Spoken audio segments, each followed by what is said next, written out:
Yeah, well, that's quite deep realization to have at that stage of meditating, the beginning stage. Yeah.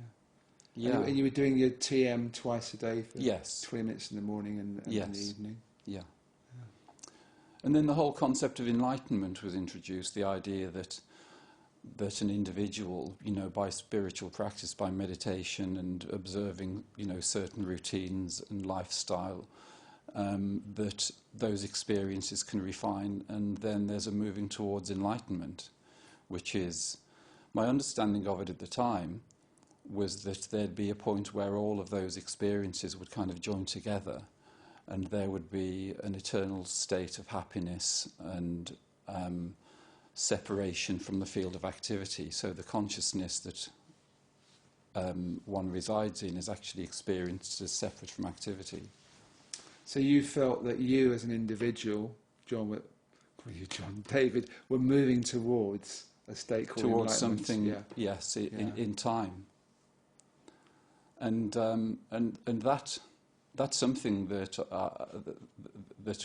was going on for about a 20-year period. And the reality is that there was a refinement of experiences, but also there was a level of duality, because it was with reference to a particular type of teaching, which was to do with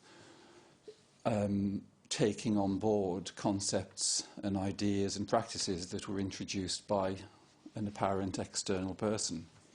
And so with that, it was a kind of dependency. It was almost like a parent-child relationship, where you feel safe because you can look to your master, because he always has the answers. If there's something you don't know, you can always look to him, and he'll tell you. And were you staying with TM throughout that whole time? Yeah, I was. So that worked from the beginning, and you stayed with it? Yes. Yeah. But it was really interesting, because after about 20 years of that practice, the surface of my life began to change. There was some turbulence and a few different things happening, but also the feeling that, in terms of 70 years and 10, having undergone that process for 20 years, it may not be possible to reach the goal in this lifetime with the time that I had left. So I started to think, well, hang on, is there something I can do to be able to kind of speed up this process? And it was interesting, because around about that time, there was quite a lot of knowledge about making the distinction between concepts and non-conceptual awareness. And also, the key thing, which became foremost for me, was the realization that one's own inner knowing is the thing to go by. And that was actually part of the teaching, that being self-referral was the key thing. So even though there is knowledge and different types of practices and rituals and techniques available, that ultimately the selection of those comes down to one's own inner knowing, so using intuition. So just explain, when you're talking about concepts and non-conceptual awareness, just explain that briefly. Okay. Well, concepts are what most people are familiar with, which is that there is an idea. For instance, meditation leads to enlightenment is a concept. Okay. And that's something that some people accept, and some people think, well, meditation's a waste of time. That's also a concept. Non-conceptual awareness is what I described when I was talking about the first experience that I had as a child, and also the one that I had as a student, where there's a thinking process taking place, there's a level of discrimination that takes place in terms of the activity that's going on, but then there's a kind of inner knowing that comes through where the mind isn't involved at all. And that's non-conceptual awareness, because it's awareness that's coming directly through without being filtered through the mind. Right, so that's, people might call that instinct in some cases, just Yes. They know it or they feel it without being able to explain absolutely. It's direct knowing rather than a kind of secondary knowing, which is what kind of conceptual awareness is, because it's the thing with every concept is that it's closed. Every idea, every thought is closed. It's a defined limited somehow, isn't it? Yes, it's beginning and an end almost. Yes. Yeah. Okay, good. And then I think you found Roger Linden, is that right? Who we've also had on this Unconscious TV. Yeah, it was really interesting because I guess in the late 90s, the kind of surface of my life started to disintegrate. The identification with TM and that whole teaching. That sounds quite a scary process. The surface of your life started to disintegrate. Do you want to be a little bit more, explain that, what happened?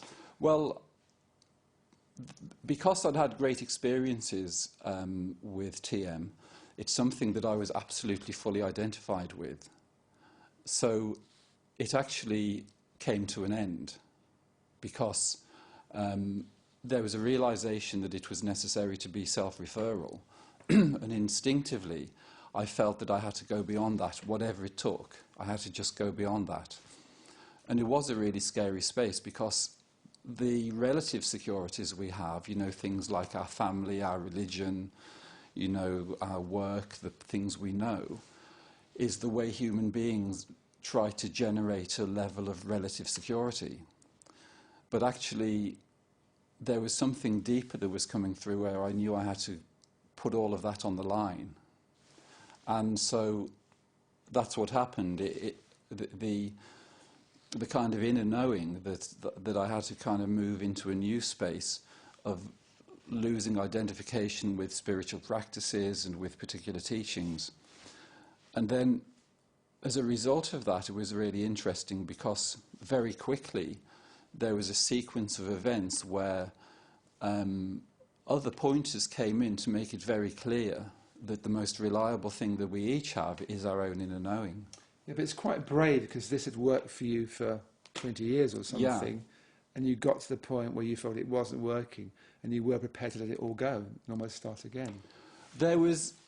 It's interesting, without going into the details of it, it's interesting because there was a very clear direction which was moving towards a more self-referral and self-reliant way of being.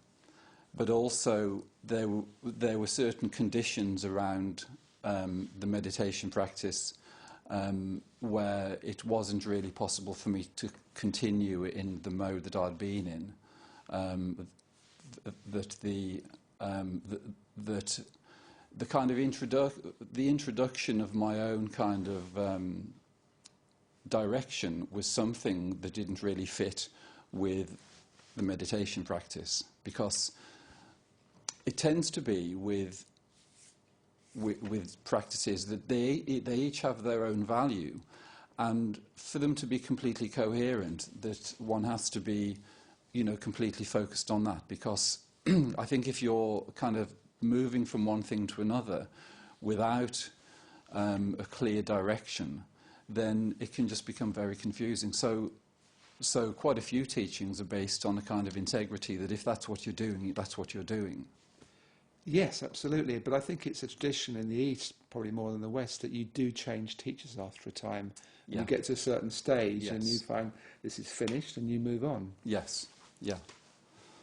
Anyway, the thing with Roger that I really found interesting, something you sent me to read, he said to you, self-realization is not an experience. Absolutely. That was a real turning point, because the period between the late 90s and early 2005, when I came across Roger's website, was a period of kind of settling in to self-honesty, I guess.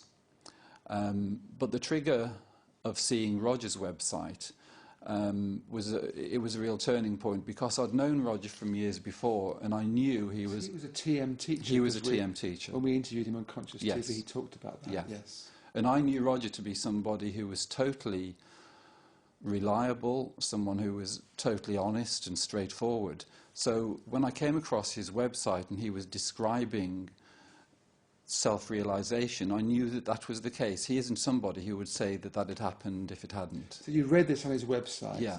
Self-realization is not an experience.